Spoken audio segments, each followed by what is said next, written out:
دمت بسیار نیست و از این پادشاهی ز هر گونه چیز پرستنده باشه به کار پرستش فرازنده باش که آن خوی بد شاه شاهان جدا کرد نتوان در نهایت فرستادی سازی سوا سخنگوی نایدار رسید نزدیک بهرام شاه آن بدبر و خواهد زاد شد همه درها بر دلش باز و از آن بدان بنده شاه شرف پرستش بدش پرستش بدش کار روز و شب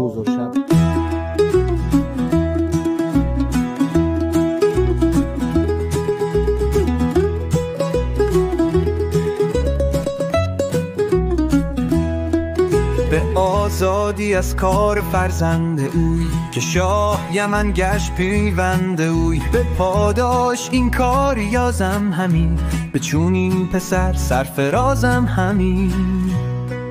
یکی نام بنشت بهرام گور نیکار گور که کار من ای در تباه هست و شوره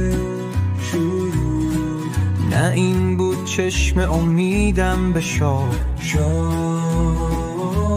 که زینسان کند سوی کهتر نگاه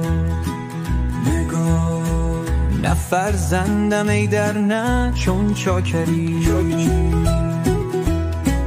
مجان کهتری شاد دل بردری به نه امان بگفت آنچ بودش نهان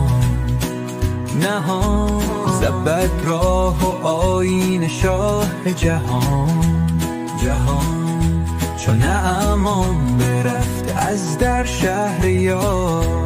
بیامد بر من زر نام داد بدون آمد شاه گیتی بدا ببوسید منظر به سر بر نهاد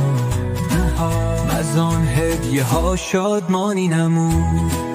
بر آن آفرین برفزود وزان پس فرستاده اندر نهفت بود ز بهرام چندی به منظر بگو پس آن نام برخان پیشش دوید